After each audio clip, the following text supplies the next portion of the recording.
Pegue a palavra de Deus, por favor.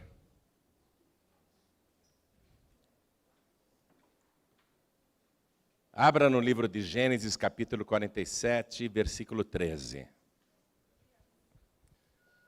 Livro de Gênesis, capítulo 47, versículo 13.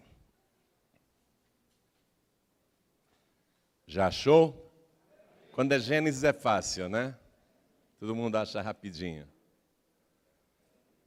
Está escrito o seguinte: e não havia pão em toda a terra, porque a fome era muito grave, de maneira que a terra do Egito e a terra de Canaã desfaleciam por causa da fome. Coisa feia não ter o que comer, hein?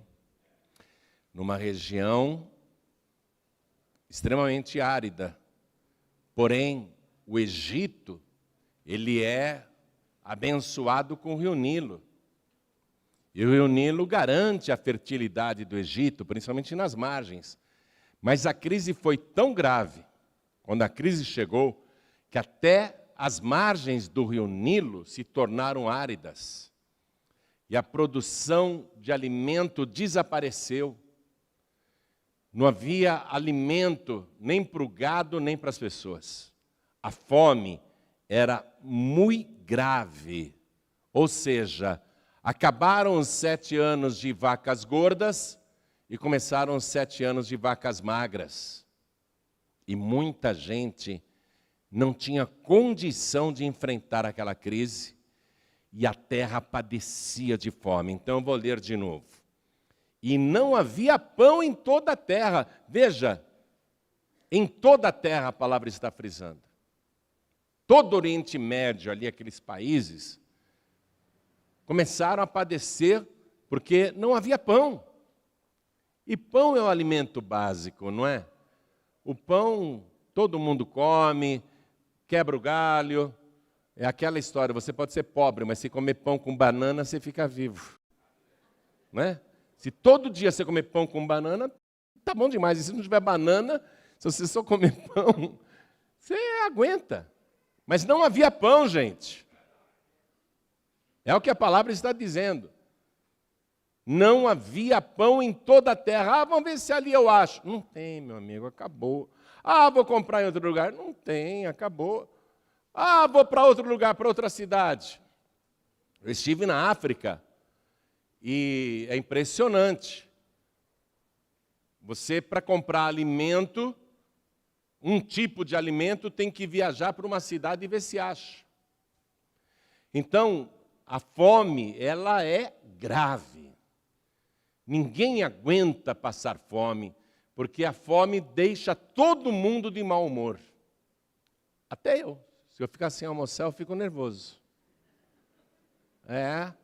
Se o almoço demora, eu fico nervoso. Você não fica nervoso quando o almoço demora? A fome tortura a gente. Porque está dentro da pessoa. É um ronco insuportável.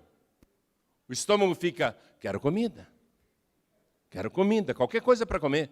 Quero comida, quero comida. E não havia pão em toda a terra, porque a fome... Nós estamos falando de fome, gente. Não era uma simples crise. Porque a fome era muito grave, de maneira que a terra do Egito, a terra do Egito, e a terra de Canaã, estamos falando de Israel, e a terra de Canaã desfaleciam por causa do quê? Desfaleciam. As pessoas não tinham forças nem para continuarem de pé. As pessoas desfaleciam. As pessoas estavam prostradas. Uma crise muito grave. E Deus avisou que ela vinha. Deus avisou através dos sonhos para Faraó. E é lógico, minha gente, que depois dos 7 anos, Deus cumpriu a palavra dele. Depois dos 7 anos de fartura, Deus simplesmente feriu a terra para cumprir a palavra dele. Como que uma terra que é produtiva durante 7 anos e tem fartura, 7 anos depois não tem nem pão para comer? Porque Deus feriu a terra. Deus tem o controle sobre todas as coisas. Deus estava cumprindo a profecia. E o José falou para o faraó, faraó, escute, o teu sonho quer dizer o seguinte, vem aí 7 anos de vacas gordas e 7 anos de vacas magras. Faça assim, assim, assim. O José orientou o faraó. Mas muita gente no Egito não seguiu a orientação de José. O faraó seguiu. O faraó, ele era rei do Egito, mas ele não era dono do Egito. Você tem que entender isso. Ele tinha muitas terras, mas não todas as terras. Ele tinha muito dinheiro, mas não todo o dinheiro. E nos 7 anos de vacas gordas, ele fez o que José mandou. E o que José mandou? José mandou ele separar o quinto de tudo que ele produzisse. E ele fez. Só que muita gente, naquela época, ficou pensando, que é isso? Estamos vivendo uma prosperidade ilimitada. A gente pensou isso aqui no Brasil também. Nosso país estava indo tão bem, tão bem, tão bem, que se tornou até a 5ª economia do mundo. Chegou a passar a Inglaterra. O Brasil chegou a passar a Inglaterra. E, de repente, tudo desabou. Você vê? Então, na época do José, o pessoal dizia 7 anos de fartura, mas está tudo muito bem. Isso não vai acabar nunca. E muita gente falou, não vou recolher o quinto, não. Não vou recolher o quinto. Mas o faraó obedeceu. E a revelação do quinto foi tão poderosa que José saiu da cadeia, se barbeou, tomou banho, trocou de roupa e se apresentou para uma entrevista de emprego onde muitos secretários de Estado, muitos ministros de Faraó tinham capacidade, conhecimento para se tornarem vice-presidentes. Mas José, numa única entrevista de emprego, em coisa de meia hora, veja só, um ex-presidiário conquista o cargo mais elevado do Egito. Você vê? E por que José conquistou imediatamente esse cargo tão elevado? Porque simplesmente fez o que Deus mandou e passou a revelação do quinto e ensinou as pessoas a devolverem o quinto. Então, por isso que José imediatamente foi alçado ao 2º cargo mais importante do país. Mas muita gente não levou o José a sério. Que é isso? O Egito está muito bem, todo mundo prosperando, a gente colhe muito, a gente compra muito gado, a gente compra muita terra, nós temos muito dinheiro circulando no Egito, não vou recolher o quinto coisa nenhuma, eu vou aumentar meu patrimônio, eu vou comprar mais gado, eu vou comprar mais terra, eu vou juntar mais dinheiro, muito dinheiro, vou fazer muita poupança, mas esse negócio de separar o quinto, eu estou fora. Não vou fazer isso não, mas o faraó obedeceu. Amém? Então, quando acabaram-se os 7 anos de vacas gordas, a crise foi pesada. Eu li aqui para você. A fome era muito grave e as pessoas desfaleciam porque não havia pão em toda a terra. Não havia pão em toda a terra. Você sabe muito bem, que Portugal já foi dono desse país. A família real até se mudou para as nossas terras, hoje, graças a Deus, nossas terras, mas eles estabeleceram um reino aqui. Porque todo este imenso país pertencia a Portugal, por direito de descobrimento e colonização. Foram os portugueses que começaram tudo aqui. Foram muito corajosos, pioneiros, investiram numa terra misteriosa, mas interessados em expandir o próprio poderio do Império Português e, ao mesmo tempo, enriquecer mais. Eles estavam buscando riquezas do outro lado do mar. Mas isso daqui era deles, eles podiam retirar daqui o que quisessem. E as pessoas foram convivendo com essa cultura, Brasil colônia, nós éramos submissos ao reino de Portugal, a coroa portuguesa, nós éramos súditos de Portugal. Então, os portugueses que primeiramente vieram aqui, e primeiramente também escravizaram os índios, depois escravizaram os povos africanos e trouxeram para cá a mão de obra barata.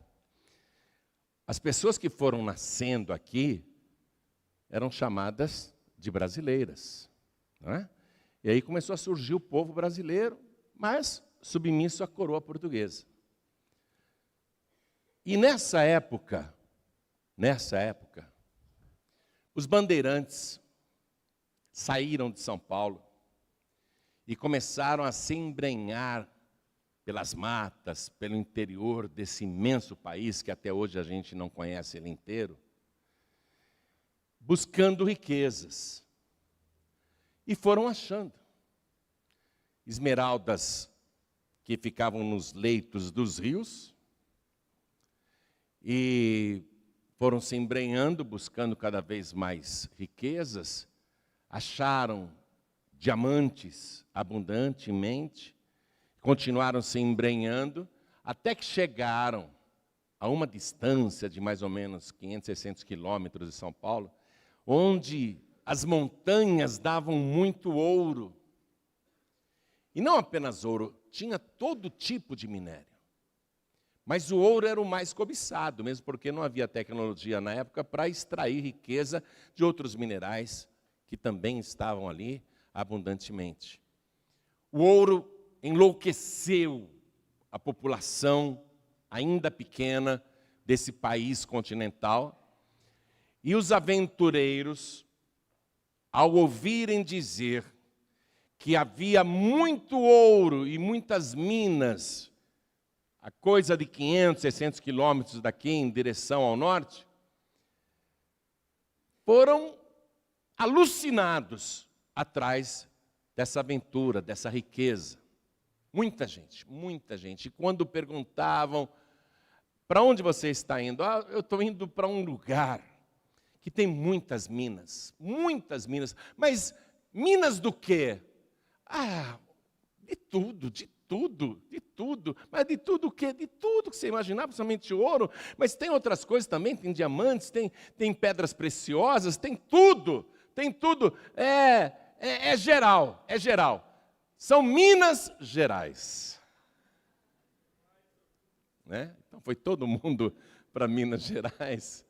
E a notícia, lógico, quem é que vai guardar um segredo desse, um êxodo dentro desse território que era a colônia de Portugal? Todo mundo indo para a mesma direção, evidentemente, Portugal, que possuía esse país, imediatamente cobiçou essa riqueza. Porque o Brasil até então era um país que ganhava divisas para Portugal plantando cana-de-açúcar. Mas a cana-de-açúcar estava em baixa. Os preços internacionais haviam caído, Portugal já não tinha muito lucro em vender açúcar do Brasil. E quando houve essa febre do ouro no nosso país, Portugal quis participar imediatamente dessa riqueza. Com direito, porque eles eram os donos da terra. Amém? Portugal não estava roubando o Brasil, isso daqui era deles. Aliás, quer saber a verdade? Os brasileiros que roubaram isso aqui dos portugueses. Mas também os portugueses roubaram dos índios, né? Então, na verdade, Portugal era o dono de tudo. O que Portugal fez? Com suas guardas imperiais, colocou espécies de pedágios e fiscalizações naquelas estradas rudimentares que levavam para Minas Gerais, e começaram a fiscalizar toda a produção de ouro. E, é claro, quem achava ouro não queria compartilhar com ninguém a sua riqueza, mas Portugal tinha o direito à riqueza.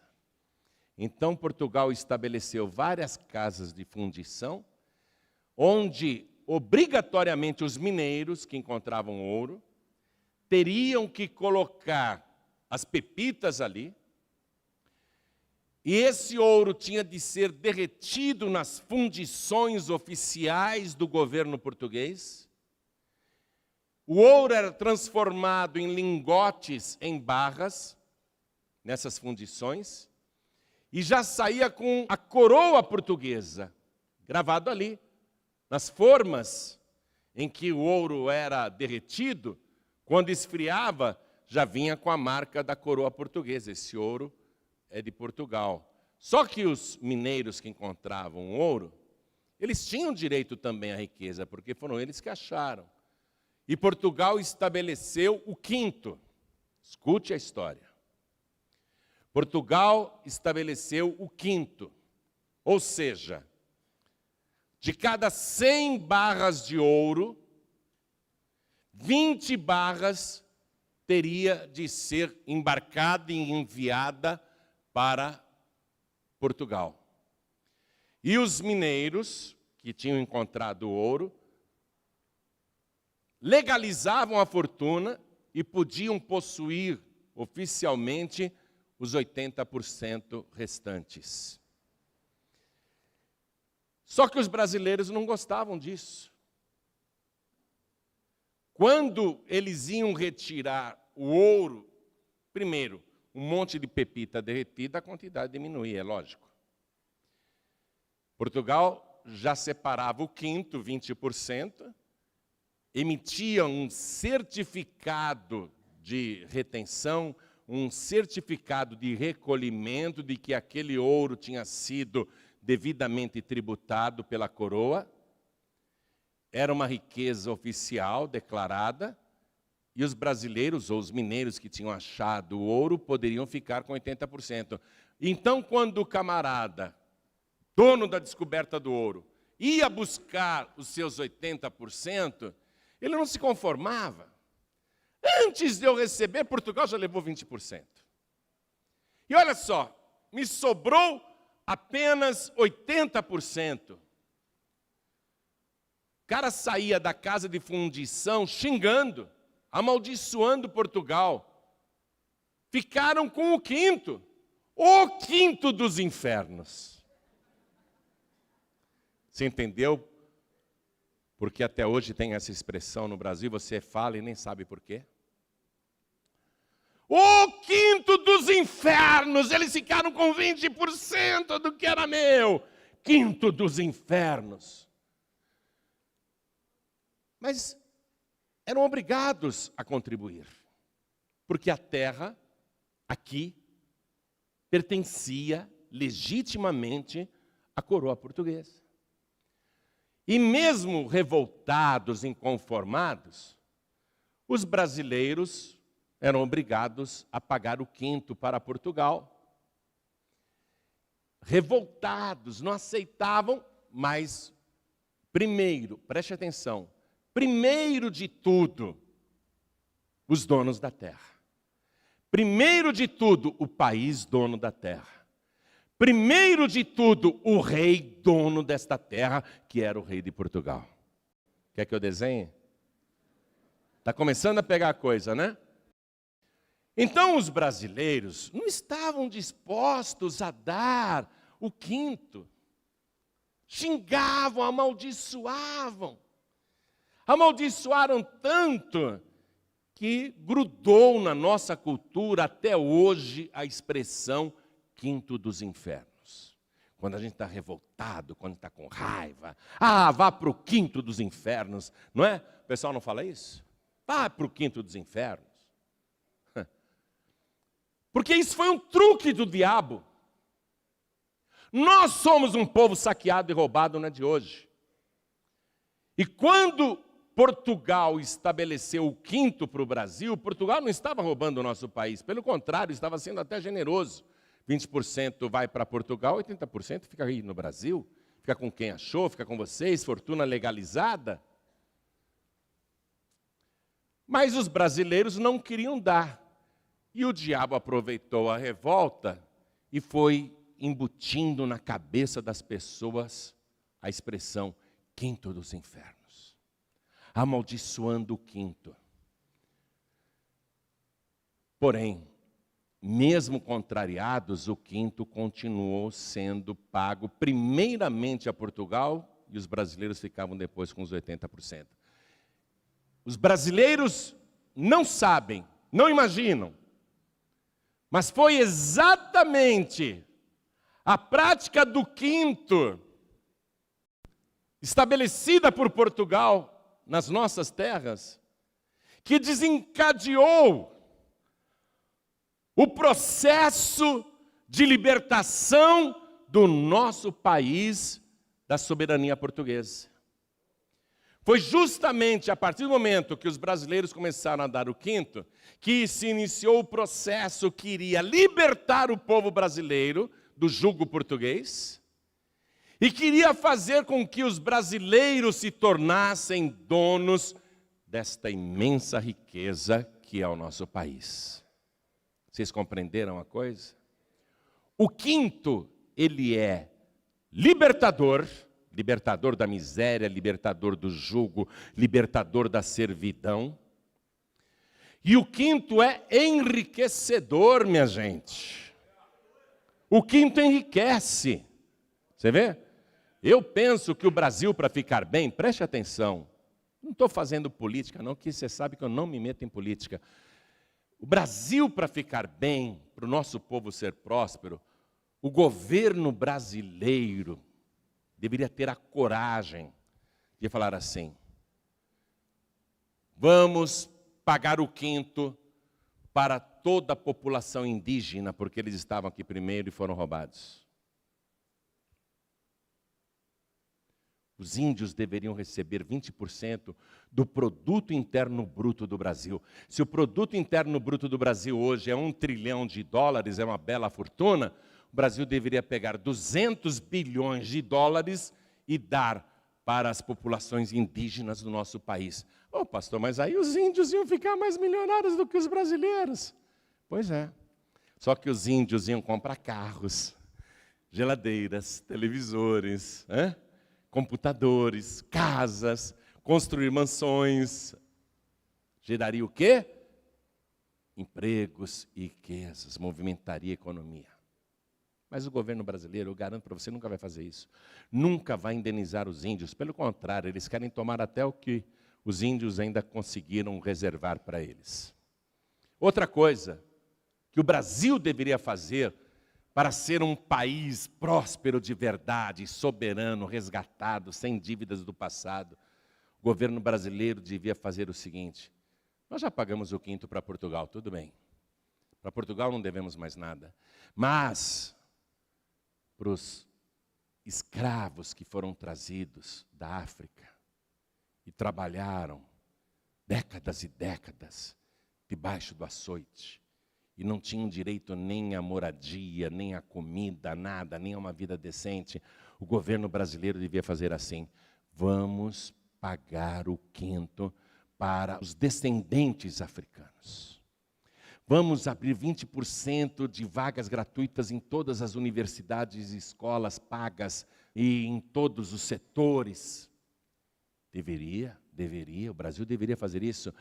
Se o nosso PIB é $1 trilhão, 200 bilhões de dólares para os descendentes africanos, que são brasileiros, estão conosco, que trabalharam duro, deram até a vida por esse país. Pastor, mas aí eles vão ficar mais ricos do que os brancos. Pois é, mas eles vão comprar casas, mansões, automóveis, terrenos, construir edifícios, abrir indústrias. O que isso vai acontecer? Vai movimentar a economia. O problema é que todo mundo quer reter o quinto. E xinga o quinto dos infernos. Só que o quinto, ele tem um poder, conforme eu te expliquei, libertador e enriquecedor para quem recolhe. Agora, para quem sonega, o quinto, que não é devolvido, mantém a pessoa numa escravidão e mantém a pessoa numa miséria, nunca enriquece. O José sabia disso, o José sabia desse segredo. E ele chegou para Faraó e contou qual era o segredo. O Faraó obedeceu, mas nem toda a população do Egito obedeceu naquela época. Então, o que foi que aconteceu quando terminaram os 7 anos de vacas gordas e todo mundo estava muito bem de vida? A maioria não tinha recolhido o quinto, que é 20%, na época de José. O que foi que aconteceu com o Egito? Vieram 7 anos profetizados por Deus, e Deus feriu a terra, e a fome foi muito grave, e não havia pão em toda a terra, e as pessoas desfaleciam de fome. Olha só, desfaleciam de fome. O que elas vão fazer? Esses que não recolhiam o quinto, na época de José, os egípcios e os moradores de Canaã, que não recolhiam o quinto, que disseram, não, imagine, isso é bobagem. O que aconteceu com eles? Passaram a mendigar o pão. Passaram a mendigar o pão, suplicar por pão. Então agora, eu li para você o versículo 13. Vamos retomar aqui, porque nós vamos aprender. Escute. E não havia pão em toda a terra, porque a fome era muito grave, de maneira que a terra do Egito e a terra de Canaã desfaleciam por causa da fome. Então José recolheu todo o dinheiro que se achou na terra do Egito e na terra de Canaã, pelo trigo que compravam. Por que eles compravam trigo na mão de José? Porque José era administrador do faraó e falou, guarde 20% de toda a produção de trigo. Guarde o quinto. Aí eles vieram a José. Eles tinham dinheiro. Por que eles tinham dinheiro? Porque nos anos de vacas gordas, eles só investiram em projetos pessoais.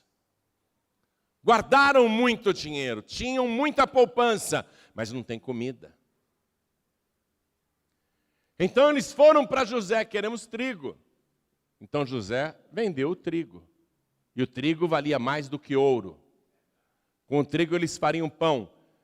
E foram comprando, até que se acabou o dinheiro de todo o Egito. E o dinheiro que estava na mão dos infiéis, foi para a mão de quem? De quem era fiel. Toda a riqueza dos infiéis foi transferida para quem é fiel. No caso, José, que estava administrando com fidelidade para Faraó. Então, acompanhando aqui. Versículo 14, então José recolheu todo o dinheiro que se achou na terra do Egito. Diga, todo o dinheiro. Já não tinha pão, agora não tem mais dinheiro. Recolheu todo o dinheiro que se achou na terra do Egito. O pessoal procurava, será que tem um dinheirinho aí para a gente comprar pão? Sabe quando você está em casa, será que no terno do meu marido não tem um dinheirinho que ele esqueceu? Será que no bolso da bermuda não tem um dinheirinho lá? Que eu estou precisando comprar pão? Eu estou tendo que ir no mercado, deixa eu ver se na minha calça jeans que está para lavar não tem um dinheirinho ali que eu esqueci. Começaram a procurar dinheiro. José recolheu todo o dinheiro que se achou na terra do Egito e na terra de Canaã, pelo trigo que compravam, e José trouxe o dinheiro à casa de Faraó. Todo o dinheiro do Egito, que estava nas mãos dos infiéis, foi para a mão de quem era fiel, para quem recolhia o quinto. Aí o dinheiro acabou, né? Acabou o dinheiro. Só que a fome não. Acabou o dinheiro, mas a fome não. Porque comer a gente tem que comer todo dia.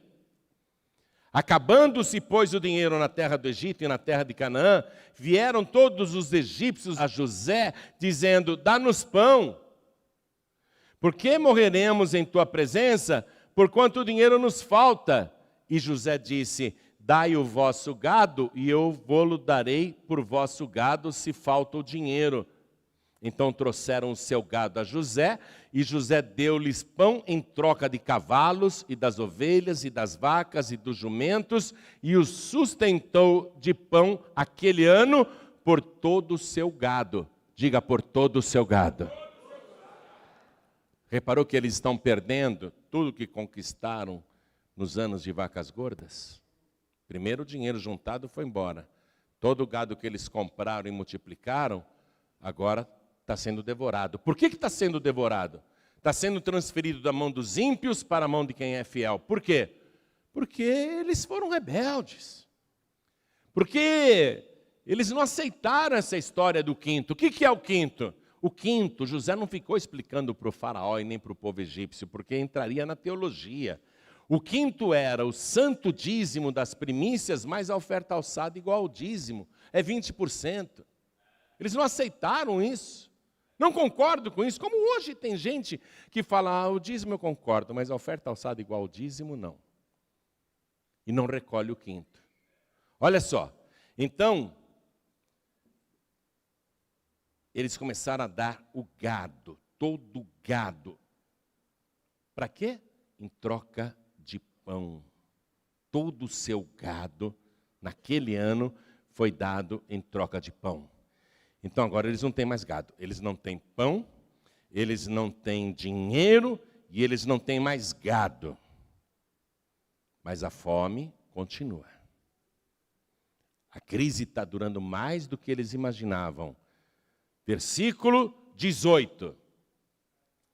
E acabado aquele ano, vieram a ele no segundo ano e disseram-lhe, não ocultaremos ao meu senhor que o dinheiro é acabado e meu senhor possui os animais. Nenhuma outra coisa nos ficou diante da face do meu senhor, senão o nosso corpo e a nossa terra. Só nos ficou o nosso corpo e a nossa terra. Só nos ficou isso.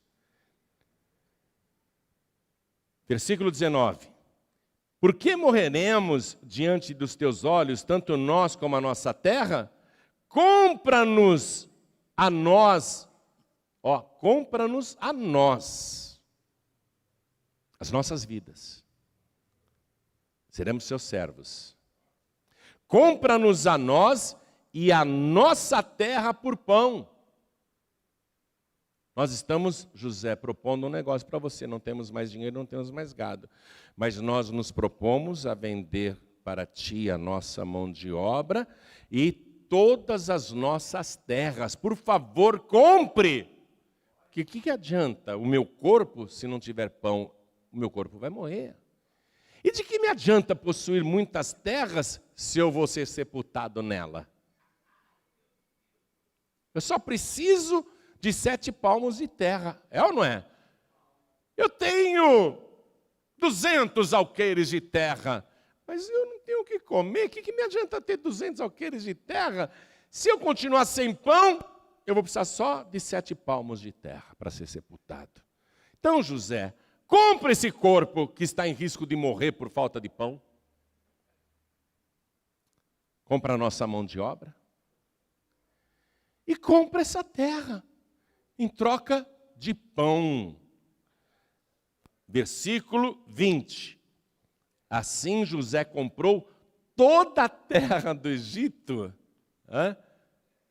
Hein? Toda a terra do Egito. O faraó, ele era rei. Eu te falei que ele era rei, mas não era dono de todo o Egito. Ele tinha muita terra, mas ele não era dono de toda a terra. Ele era rei dos egípcios, mas os caras não eram súditos. Tanto que quando veio o decreto do faraó, é para todo mundo recolher o quinto, muita gente falou, eu não, estou nem aí para o faraó. Estou nem aí para José. Ou seja, eles moravam no Egito, mas não eram servos. Eles moravam no Egito, mas não eram súditos do rei. Está pegando a coisa ou não? Está pegando, não está? Olha aqui. Então, comprou José toda a terra do Egito para Faraó, porque os egípcios venderam cada um seu campo, porquanto a fome era extrema sobre eles, e a terra ficou sendo de Faraó. Olha só, toda a terra do Egito passou a ser propriedade do Faraó, e o administrador é José, porque José é fiel. E até o povo, José fez a contagem, a numeração, todos vocês agora são do Faraó, né? Versículo 23. O povo está na pior, gente. Eles não têm mais dinheiro, eles não têm mais gado, eles não têm mais terra e eles não têm mais propriedade sobre a própria vida. Agora eles vão ter que obedecer. Porque eles disseram, seremos teus servos. É só quando a pessoa se dispõe a ser serva que ela vai obedecer. Amém? Enquanto a pessoa não se dispõe a ser serva, ela não é súdita. A pessoa pode estar dentro da igreja, mas ela é rebelde. Ela não é serva de Deus. Ela não aceita, ela não concorda, ela quer fazer a teologia particular dela. Porque não é servo. Não pertence verdadeiramente a Deus. Ó, Deus, não põe a mão aqui no meu bolso não, tá? Uma vez eu ouvi uma pessoa falando numa outra rádio, graças a Deus não era da Paz e Vida, mas o camarada dizendo que quando ele ia em tal igreja, eu não vou falar o nome da tal igreja, ele escondia o dinheiro na meia, para não ter o risco do pastor pegar. O cara quer a bênção, ele quer o pão, mas não quer ser servo não. Quando eles se tornaram servos, José sabia que eles iriam obedecer vocês estão na pior agora. Estão dispostos a ouvir, porque vocês não têm dinheiro, vocês não têm gado, vocês não têm terra e vocês não são donos nem mais do próprio corpo. E outra coisa, vocês não têm nem pão para comer. Querem obedecer? Quando José percebeu que eles se ofereceram para ser servos, porque eles disseram, compra-nos a nós e as nossas terras. Quando eles disseram, compra-nos a nós, quando eles se colocaram voluntariamente para serem propriedades de José, e quem era José, igreja? Vamos falar espiritualmente agora? Qual o nome que ele recebeu no Egito? Zafenate Paneia. E o que quer dizer Zafenate Paneia? Salvador do mundo.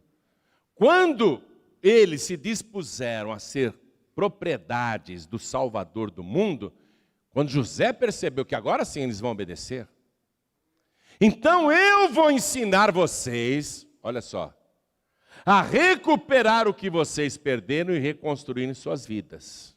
Amém? Então acompanhe comigo o versículo 23. Então disse José ao povo, eis que hoje vos tenho comprado a vós e a vossa terra para Faraó.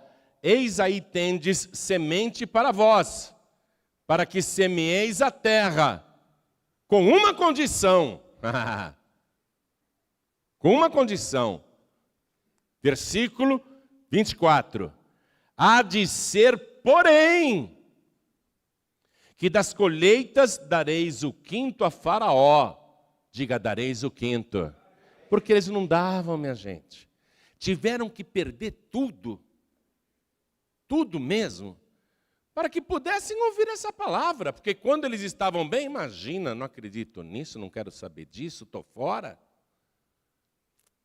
Agora, como servos, eles estão recebendo aquela mesma palavra, minha gente, de anos atrás, 10 anos atrás, José tinha falado isso, a crise ainda vai durar 4 anos. José está dizendo, estamos em crise, mas eu vou ensinar vocês a sair dessa crise. O problema vai continuar, a miséria e a fome, a falta de pão. Eu vou dar semente para vocês plantarem, porque eu sou o dono da terra agora. E vocês vão ter que concordar em dar para o dono da terra o quê? O que diz o Salmo 24, versículo 1? Quem sabe de cor? Salmo 24, versículo 1. Quem sabe? Abre aí rapidinho.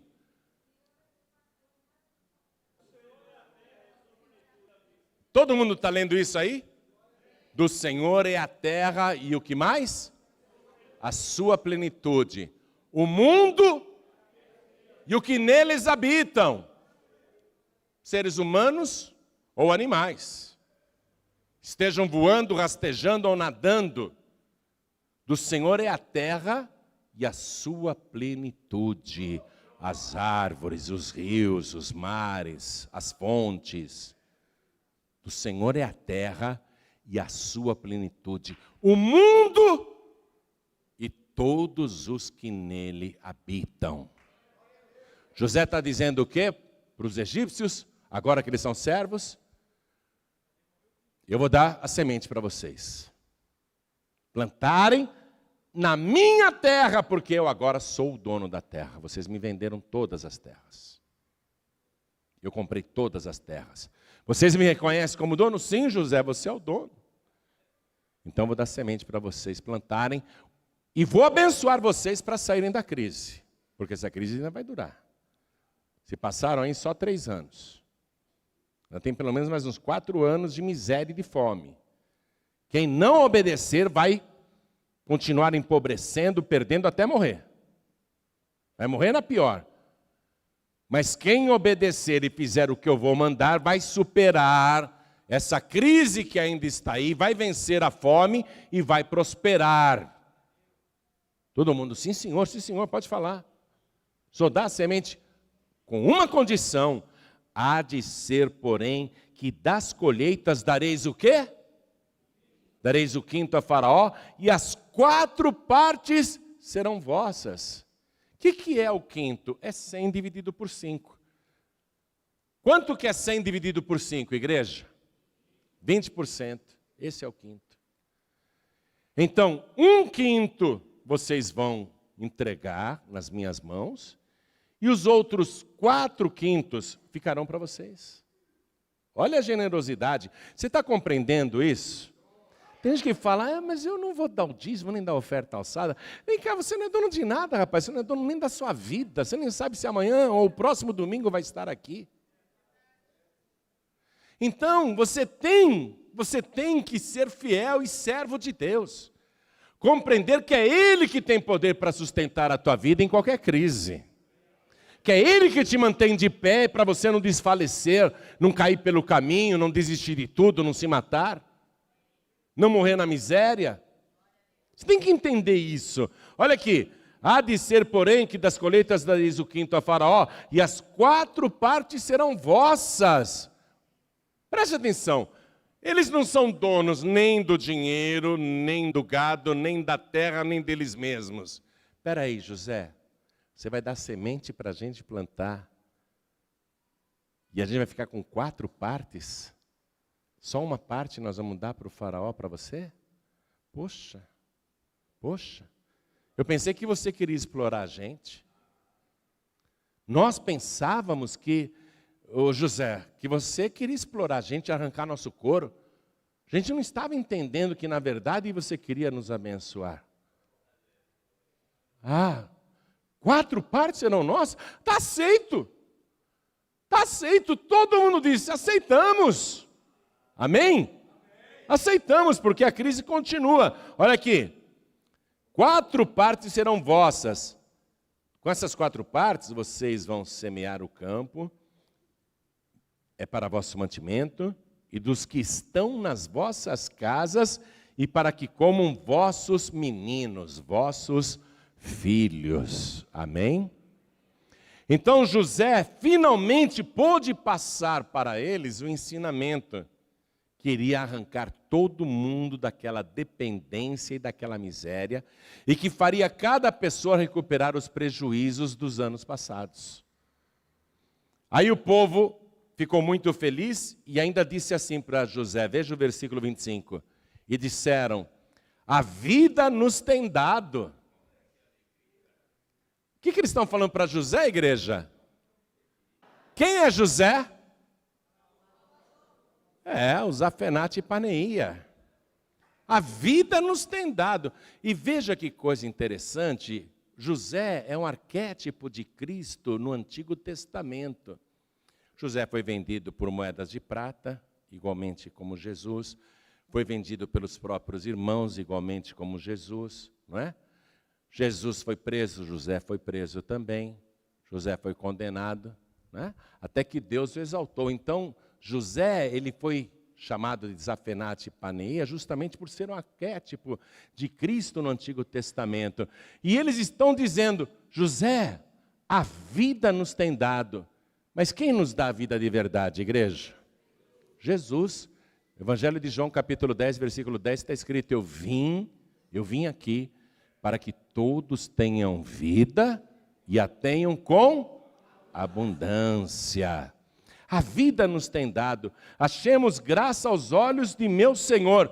Vem cá, nós somos salvos pelo Salvador do mundo? Nós somos salvos por Jesus Cristo porque merecemos ou é pela graça? Pela graça, está aqui, porque eles foram infiéis. Achamos graça aos olhos de meu Senhor e seremos servos de Faraó. Faraó não trata com o povo, não. Quem trata com o povo é o Zafenate Paneia. Faraó, aquele bom faraó lá que amava José, que era o bom faraó, nessa palavra ele está representando Deus. Ainda que ele não se colocasse como Deus, porque Faraó não trata com o povo. Quem trata com o povo é quem? Zafenate Paneia, é o José. Deus não vem tratar nada com você. Amém? Deus não trata nada com o povo, ele já tratou lá atrás no Monte Sinai. Depois, no tempo da graça, tratou lá atrás, através de Jesus Cristo. Mas Deus, tendo falado de diversas formas, diz o Evangelho, falou-nos por último, através de seu Filho Jesus. Deus fala com a gente através de Jesus. E Jesus disse, eu sou o caminho, a verdade e a vida, e ninguém vem ao Pai a não ser por mim. Ninguém vem ao Pai a não ser por mim, não é ninguém vai ao Pai. Ninguém vem ao Pai, eu e o Pai somos um. Quer tratar, trata comigo, eu sou o Zafenate Paneia. O José morreu, mas o nosso Zafenate Paneia está vivo pelos séculos dos séculos. É Ele que está tratando com você. Ele é o pão vivo que desceu do céu. É Ele que te dá semente para você plantar. Ele é o dono do céu e da terra. Ele é o criador de todas as coisas. Ele é o possuidor das coisas visíveis e invisíveis. Nós temos que ser súditos, servos de Jesus. Servos. E tem que ouvir e obedecer, porque é Ele que tem te dado a vida. E Ele tem te dado a vida de graça, não é porque você merece.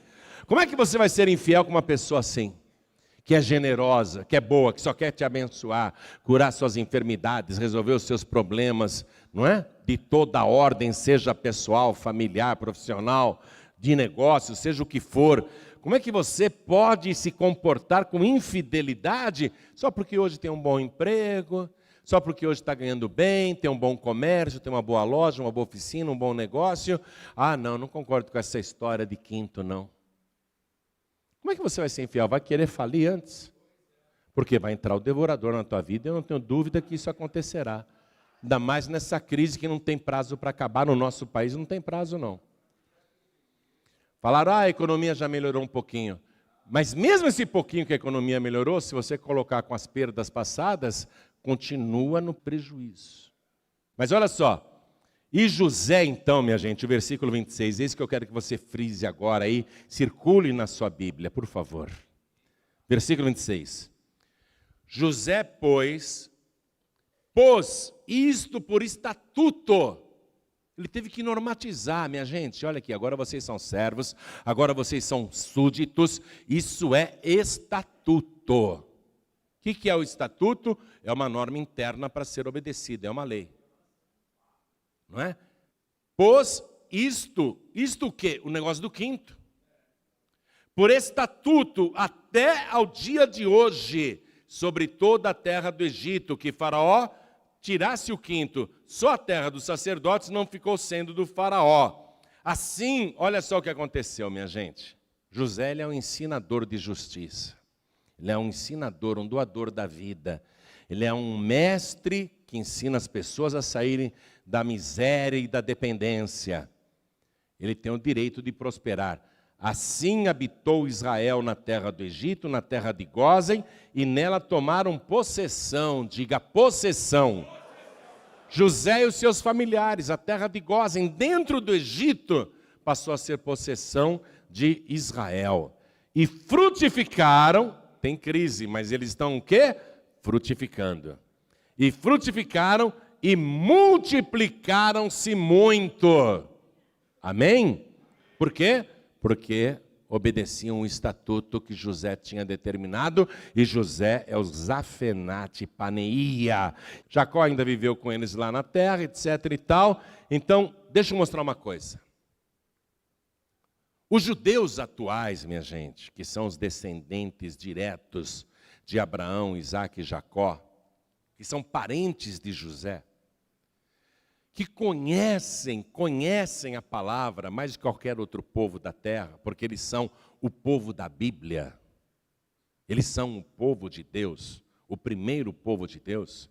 Gálatas 3:29 diz que agora que nós somos de Cristo, nós também somos descendentes de Abraão e herdeiros conforme a promessa. Mas o povo original, os herdeiros legítimos, os irmãos mais velhos, são os judeus, os descendentes de Abraão, Isaque e Jacó, parentes de José.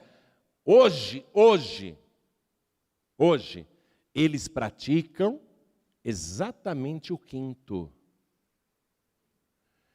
Eles praticam exatamente o quinto. Além deles terem a Bíblia Sagrada, a Torá, porque eles não acreditam no Novo Testamento, só no Antigo.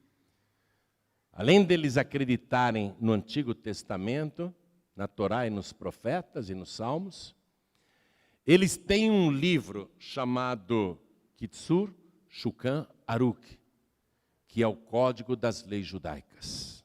Você pode baixar o Código das Leis Judaicas no aplicativo do teu celular. Você entra na Apple Store ou na Google Play, você vai baixar. Ele vem em hebraico e em português. Aí você vai lá no artigo, olha só. Vai lá no código, no capítulo 34, artigo 4. Código das Leis Judaicas. Em vigor para os descendentes de Abraão, Isaque e Jacó, até os dias de hoje, diz o seguinte, olha o que o código ensina. Quanto uma pessoa deve doar para Tessidacá? Eles chamam de Tessidacá. No primeiro ano deve ser retirado o dízimo do capital. Daí em diante é doado o dízimo do lucro obtido. Essa é a maneira comum de praticar Tessidacá. Entretanto, olha o que diz o código. Entretanto, a maneira mais especial de cumprir com a obrigação. Por que é a obrigação, gente? Porque está na palavra de Deus. Por que é a obrigação? Porque é um estatuto. Até os dias de hoje. Aqui, ó. Entretanto, a maneira mais especial de cumprir com a obrigação é doar 1/5 do capital. 1/5, olha eles falando claramente. 1/5 do capital no primeiro ano e nos anos seguintes doar 1/5 do lucro anual. Por que os judeus fazem isso? Com que propósito? Porque é estatuto, porque é dever. Mas o que eles ganham com isso? Não importa as crises no mundo, não importa as guerras e as perseguições. Eles devolvem o 5º para o dono da terra e automaticamente eles se tornam independentes da miséria e da situação econômica de qualquer país onde eles estiverem. Eles podem estar num país pobre da África e lá eles vão ser os mais ricos. Eles podem estar em qualquer país da Europa e lá eles vão ser os mais ricos. Eles podem ir para os Estados Unidos e lá eles são os mais ricos. Eles podem ir para a Argentina e lá eles são os mais ricos. Eles podem ir para o Brasil e aqui eles são os mais ricos. Eles podem ir para a Bolívia e lá eles são os mais ricos. Enquanto os brasileiros ficam falando 5º dos infernos, sabe o que os judeus falam? O 5º dos céus. O 5º é do Senhor. O 5º pertence a Deus, o dono e o possuidor dos céus e da terra. Abraão, quando conquistou e venceu 5 reis sozinho, com a ajuda dos confederados, lógico, mas ele era o comandante, mesmo sem ser militar.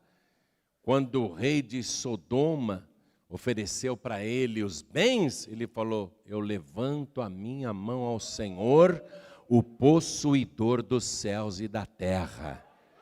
Abraão não quis nada do rei de Sodoma e devolveu o dízimo de tudo para Melquisedeque, que lhe deu pão e vinho. Você vê?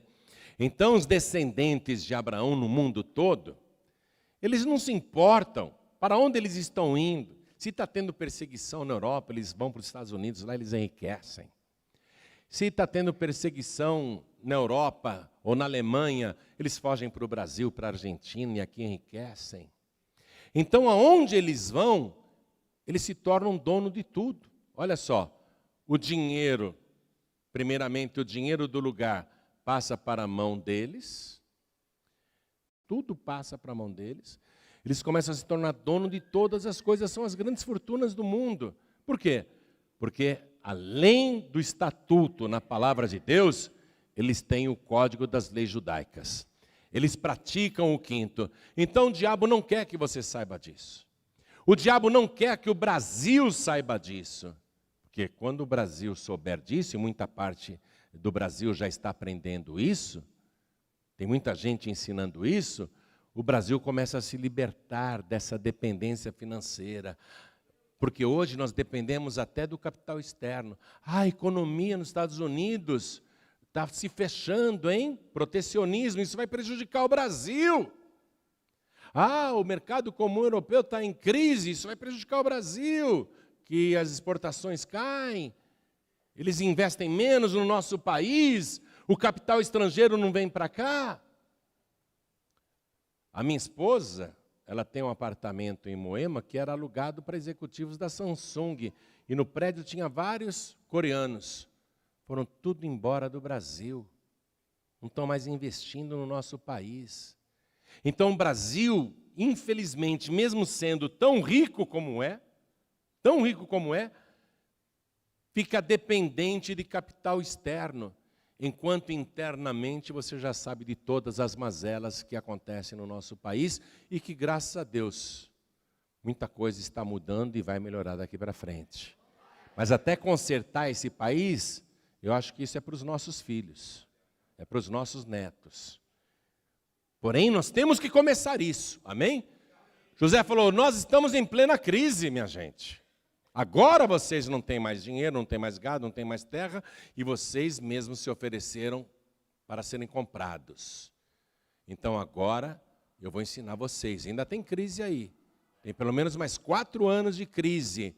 Então eu vou dar semente para vocês plantarem na minha terra, com uma condição, que vocês devolvam o quinto fielmente, mas 4 partes serão de vocês. E com essas 4 partes vocês vão investir e vão voltar a crescer.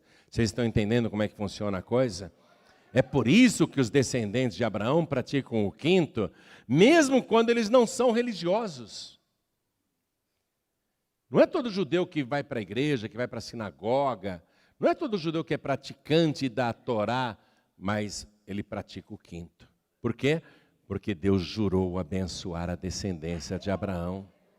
E Deus não pode voltar atrás no juramento dele. Então eles cumprem o que Abraão fazia, as obras de Abraão. Abraão era dizimista, ofertante e fiel e ainda fazia sacrifícios. Abraão não era miserável, então o judeu, ele não é miserável. Entre eles, né? Claro que na hora que você for fazer negócio com o judeu, você pode preparar para tomar prejuízo. Porque eles têm o dom da negociação, a sabedoria da negociação. Tudo isso é o Espírito de Deus que dá por causa da fidelidade. Então veja só, simplificando a coisa para a gente concluir a mensagem. Os judeus atuais praticam até se dar cá. Nós somos descendentes de Abraão e herdeiros conforme a promessa. Todos os que são de Cristo. Jesus é o Zafenato e Paneia. Ele é o dono das terras, é o dono de todas as coisas. E para terminar, eu quero que você vá comigo na segunda carta aos Coríntios, Novo Testamento agora. Segunda carta aos Coríntios, capítulo 9, versículo 10. Segundo aos Coríntios, capítulo 9, versículo 10. Ora, aquele que dá a semente ao que semeia. Quem que dá a semente ao que semeia? Quem que dá a semente ao que semeia? Quem que é o dono da terra, igreja? Aquele que dá a semente ao que semeia. Você vai semear na minha terra, Deus está falando. Aquele que dá a semente ao que semeia. E pão para comer. E pão para comer. Quem é o pão da vida que desceu do céu? Também multiplicará a vossa sementeira e aumentará os frutos da vossa justiça. O que foi que aconteceu com os descendentes e parentes de José na terra de Gósen? Eles frutificaram e multiplicaram muito. Olha o que a palavra aqui está dizendo, ó. Ele que dá pão para comer e semente para você plantar, também multiplicará a vossa sementeira e aumentará. Ele multiplicará os frutos, ele te fará frutificar os frutos da vossa justiça, para que em tudo o quê? Para que em tudo enriqueçais. Não é enriquecer só de dinheiro, é enriquecer de saúde, é enriquecer de paz, é enriquecer de alegria de viver. Sabe, o dia amanhece ou o despertador toca e você não vira para o outro lado não, você pula da cama porque está enriquecido de disposição, enriquecido de vontade de viver, de ir à luta, enriquecido de conquistar, de sonhos, enriquecido de sonhos, enriquecido de vontade de viver, ó, para que em tudo enriqueçais, para toda beneficência. A gente enriquece para fazer o bem, igreja. A gente não enriquece para ser egoísta. A gente prospera, a gente multiplica para beneficência, para caridade, para ajudar as pessoas, para ser uma pessoa generosa, ser mão aberta. A gente não enriquece para ficar cada dia mais avarento, quero mais, quero mais. Esses políticos aí não se contentam em roubar 16 milhões e meio de dólares numa única atacada, o cara quer continuar roubando, até ter R$1 bilhão, né? São egoístas, avarentos, enquanto os hospitais não tem nem esparadrapo, não tem gente para trabalhar, não tem quartos, não tem leitos, não tem equipamento funcionando, os tetos com goteira, vazamento, mau cheiro, barata, rato, é um absurdo. Deus, Ele é o dono da terra. É Ele que dá semente ao que semeia. É Ele que multiplica a tua sementeira. É Ele que te faz frutificar. Para que em tudo enriqueçais, não para ser avarento, não para ser miserável, não para ser egoísta. Para que em tudo enriqueçais para toda beneficência, a qual faz que por nós se deem graças a Deus. Deus, Ele dá semente, Ele abençoa com uma condição. Deus diz, não me roube nem no dízimo, nem na oferta alçada, porque com maldição sois amaldiçoados, porque me roubais a mim. Deus ainda avisa, não passe a mão no quinto. O quinto não é dos infernos, o quinto é do céu. Vamos lá? O quinto é do céu, vamos lá? Fala, o quinto é? O quinto é do? Outra coisa, o quinto é de Deus. Enquanto você não devolver para Deus o que é de Deus, você vai continuar mendigando pão. Tem pão?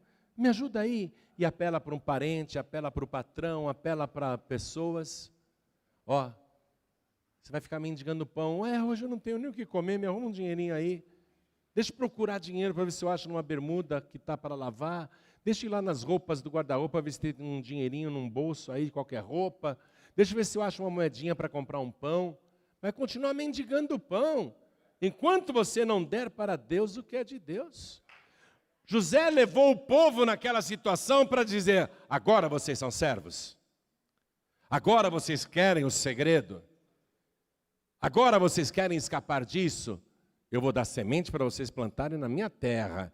Eu vou abençoar tudo isso, não vou deixar faltar nada.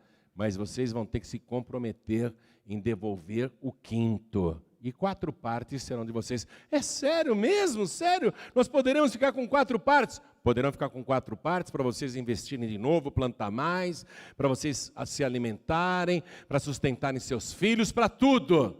Aí o povo ficou contente. Toda a riqueza foi para José, por quê? Porque José era fiel. Se você for fiel, toda a riqueza do mundo receberá a ordem para correr atrás de você. A palavra de Deus diz que o ímpio ajunta para dar àquele que serve a Deus. Há uma ordem, minha gente. Quem é fiel a Deus, essa ordem se cumpre. A riqueza é transferida para a pessoa que é fiel. José representava o Salvador do mundo. você vai se entregar totalmente para Jesus, o Salvador eterno de todo o mundo. Toda a igreja fique de pé. Do Senhor é a terra e a sua plenitude, o mundo e aqueles que nele habitam. Deus é o dono de tudo. Mesmo que você fale, não vou entregar minha vida para Jesus, me desculpe a franqueza, você é dele. A diferença é que você é infiel. Você é rebelde. Você não quer se entregar, você não quer se sujeitar, você não quer obedecer. Mas todo mundo aqui é de Deus. Todo mundo pertence a Deus. Só que tem filho rebelde e tem filho obediente. Tem filho fiel e tem filho infiel. Todo mundo é de Deus. Agora eu sei que os rebeldes não irão para o céu, nem os murmuradores. Eu sei que a sepultura dos murmuradores é o deserto. A sepultura dos murmuradores é o deserto. A sepultura dos rebeldes é o deserto. Vão morrer na míngua, vão acabar a vida na pior, eu sei disso. Mas o justo não, o fiel não. O fiel vai ouvir esta palavra: vinde, benditos de meu Pai. Possuí por herança o reino que vos está preparado desde a fundação do mundo. Possuir, tanto nesta vida, disse Jesus, como no século futuro.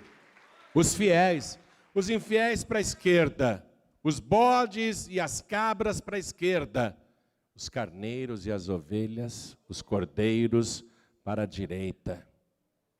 Vou levar só os cordeiros comigo. Eu vou levar só as ovelhas comigo, porque a ovelha é obediente ao pastor. A ovelha, ela não desgruda do pastor. O cabrito e a cabra vai para longe do pastor, sobe na montanha, vai escala o penhasco, desaparece, quer andar por conta própria, quer procurar pasto por conta própria. Não quero nem cabra, nem cabrito. Não quero nem bode. Tudo para a esquerda. E olhem, do Senhor é a terra, a sua plenitude, o mundo e aqueles que nele habitam. Os bodes, as cabras e os cabritos são tudo do Senhor também. Mas eu não quero. Todos aqui pertencem a Deus. Se você não quiser entregar a vida para Jesus, não. Se você não quiser ser fiel, não quiser ser obediente, você continua sendo de Deus. Só que tem uma coisa, Ele não quer para Ele na eternidade. Ele vai pôr do lado esquerdo. Jesus disse, quando o Filho do Homem vier, Ele vai separar um dos outros, como o pastor separa os bodes das ovelhas. E colocará as ovelhas à sua direita, mas aos da esquerda Ele dirá, apartai-vos de mim, malditos. Ó, malditos, porque são malditos mesmo. Foram amaldiçoados por causa da rebeldia, da teologia particular que inventaram, não quiseram se sujeitar à palavra de Deus, discordavam, não eram fiéis. Estão tudo debaixo de maldição. Apartai-vos de mim, malditos, para o fogo eterno, preparado para o diabo e seus anjos. Quer dizer, não foi preparado para o ser humano, mas é para lá que os infiéis vão, é para lá que os rebeldes irão, porque Satanás foi rebelde e foi infiel. Agora, para quem estiver do lado direito, né? E por favor, deixa eu virar de assim para ninguém pensar que eu estou mandando do lado de cá, né? Os que estiverem do lado direito, hein? Hã? Os que estiverem do lado direito, hein? Hã? Jesus vai dizer, olha o que eu preparei para você desde a fundação do mundo. Eu só quero o fiel comigo. Deus diz, os meus olhos procuram os fiéis da terra para que estejam comigo. Quem anda num caminho reto, esse me servirá. Tem que servir a Deus, tem que andar no caminho reto, não dá para andar em dois caminhos. Só anda no caminho reto no dia de vir na igreja, ou nas poucas horas que está na igreja, depois vai para o caminho torto. Está com a vida cada vez mais torta. Minha gente, Jesus está voltando. Vocês não estão percebendo? Vocês não estão olhando os acontecimentos? Jesus está voltando. Não é hora da gente fazer da igreja um clubinho social, um lugar de encontro com amigos. Ah, daquele eu não gosto, não vou mais nessa igreja, vou mudar de igreja porque lá eu não gosto de alguns membros. Isso aqui não é clube para você gostar de alguém. Você tem que ser uma pessoa serva de Deus, obediente a Deus, fiel a Deus. Eu sou ganhador de almas. Eu não estou aqui para ganhar quinto, não. Mas eu te digo que se você não der o quinto, você não é fiel a Deus. Eu estou aqui para ganhar a tua alma. Eu sou ganhador de almas. Deus me chamou para isso. E eu vou ficar falando com você até você entregar tua vida para Jesus. Eu vou ficar falando com você até você ser fiel a Deus. Porque eu garanto que, olha, o povo da paz e vida vai subir quando Jesus Cristo voltar. E eu mesmo cuido da minha alma para que no dia em que o Senhor tocar a trombeta, eu esteja aprovado. Todo dia eu cuido da minha alma. Gosto do meu Deus, amo o meu Deus. Amo estar com Ele, amo falar com Ele de madrugada, amo a Sua palavra. Sou grato a Deus. Vou servir ao Senhor até o último suspiro. Enquanto eu tiver voz e tiver fôlego e puder pregar, se um dia eu estiver aqui pregando, venho numa cadeira de roda, você aguenta. Porque enquanto eu tiver voz e fôlego, eu vou continuar falando que você tem que entregar a tua vida para Jesus. Que você tem que ser servo, serva de Deus. Todo mundo aqui é de Deus, mas eu já te expliquei, tem os fiéis e os infiéis. Tem os obedientes e os rebeldes. Para Deus, Ele quer só os fiéis e servos, os obedientes. Eu vou ficar falando, até você se converter.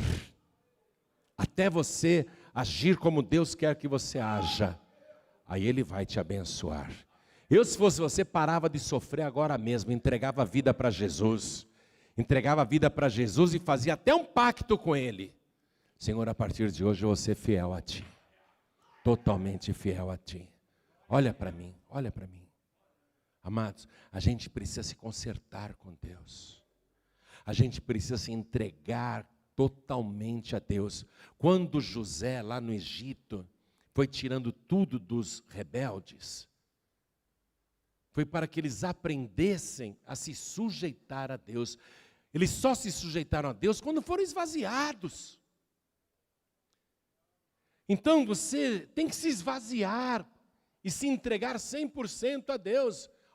Primeiro eles entregaram todo o dinheiro, depois entregaram todo o gado, depois entregaram todas as terras e por último entregaram suas almas.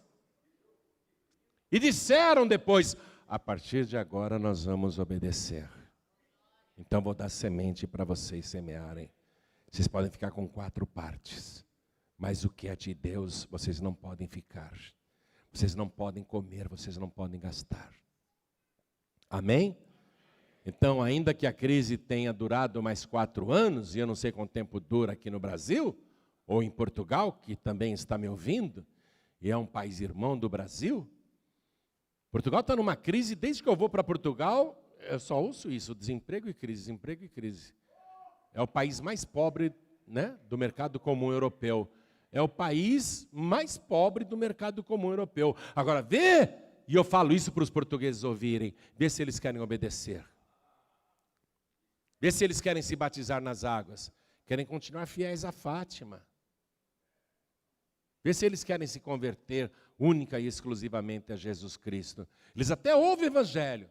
A Paz e Vida em Portugal, e eu estou falando para os portugueses ouvirem, é a igreja que mais tem membros portugueses. Mas batizar portugueses ali, é tarefa de gigante.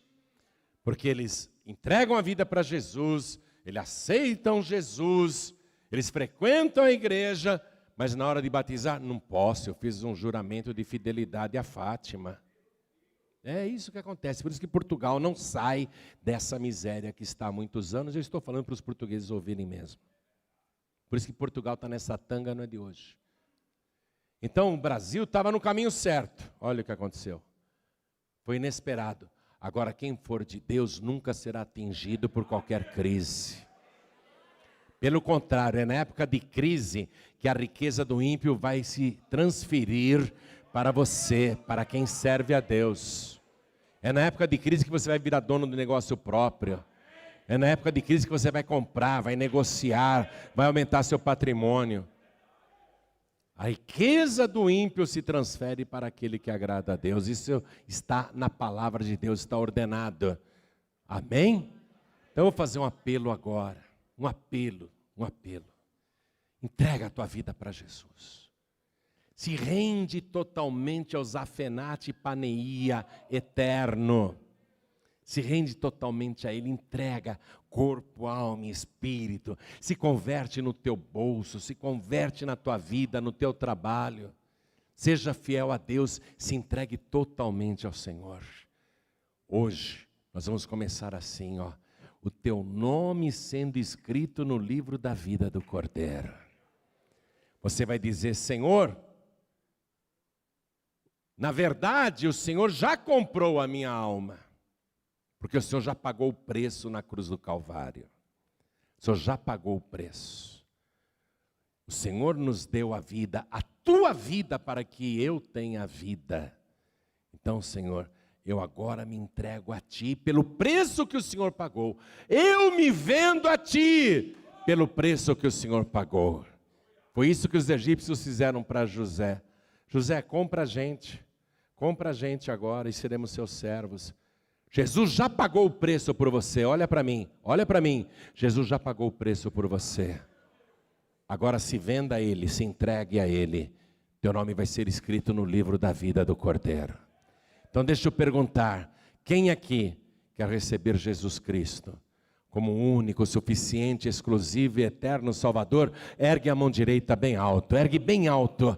Oh glória, é isso que eu gosto de ver. Ver que você entendeu. Ver que a palavra de Deus entrou no teu coração e não ficou infrutífera. Vem aqui para frente todos que ergueram as mãos e vamos aplaudir ao Senhor Jesus. Vem aqui para frente todos que ergueram as mãos. Senhor, Tu já pagaste o preço por mim, agora eu me vendo a Ti, eu sou Tua propriedade. Olha quanta gente, vamos aplaudir mais ao nome do Senhor. Vamos aplaudir mais ao nome do Senhor, vamos aplaudir mais.